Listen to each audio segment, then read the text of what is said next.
teman-teman menghadapi karyawan yang menolak mentah-mentah pada saat mau di training atau bahkan pada saat mau dikuliahkan oleh perusahaan?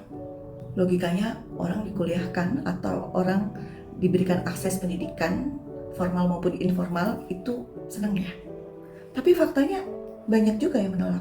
Kok bisa ya? Nah, itu biasanya terjadi pada orang-orang atau karyawan senior yang dia bergabung dengan perusahaan pada saat perusahaan berdiri.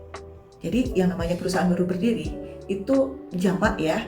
Ketika merekrut karyawan adalah orang yang penting adalah orangnya bisa kerja deh, gitu ya. Tidak melihat kepada tingkat pendidikan, tidak melihat kepada hal yang lain, tetapi orangnya bisa kerja. Nah, pada saat perusahaan sudah punya uang, sudah berkembang dan dia butuh orang-orang untuk menduduki posisi-posisi yang strategis di organisasi, biasanya manajemen melihat kepada orang-orang yang sudah mengabdi cukup lama di perusahaan. Tetapi pada saat posisi itu ditawarkan dengan konsekuensi bahwa karyawan harus belajar lagi, harus kuliah lagi, harus training INA itu yang membutuhkan effort yang cukup besar, karyawan menolak. Nggak mau ah, kenapa? Iya, saya kan udah tua, ngapain saya mikirin yang berat-berat? 7 tahun lagi saya mau pensiun, kenapa saya harus belajar? Nggak mau ah, kenapa? Iya, nanti waktu saya untuk keluarga berkurang dong. Udah deh, saya cukup kayak gini-gini aja. Ada nggak kayak gitu? Ada.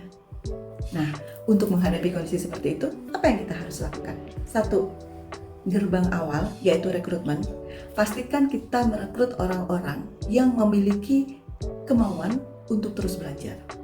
Jadikan bahwa eagerness untuk belajar itu sebagai salah satu kualifikasi yang harus dipenuhi oleh karyawan. Rekrutmen.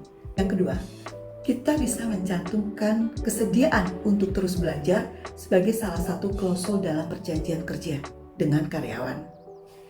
Yang ketiga, kalau karyawan menolak, maka tempatkan dia di posisi-posisi yang output pekerjaannya punya risiko yang tidak besar bagi perusahaan. Ya, jadi orang yang tidak mau berkembang, ya sudah. Dia sudah nyaman dengan kondisinya, ya sudah. Letakkan dia di posisi-posisi yang risiko dari output pekerjaannya itu tidak terlalu signifikan buat organisasi. Ya, jadi posisi aman lah ya. Kemudian yang terakhir dan yang paling penting adalah business leader menjadi role model. Tunjukkan kepada karyawan semua elemen di organisasi bahwa business leader sendiri walaupun sudah duduk di puncak piramida organisasi, seorang business leader masih terus belajar. Kalau itu semua sudah dilakukan, maka yang namanya karyawan secara otomatis akan mau belajar, mau di-develop karena pertumbuhan atau pengembangan organisasi harus seiring dengan pengembangan SDM yang ada di organisasi. Demikian tips dari saya, semoga bermanfaat dan selamat berkarya.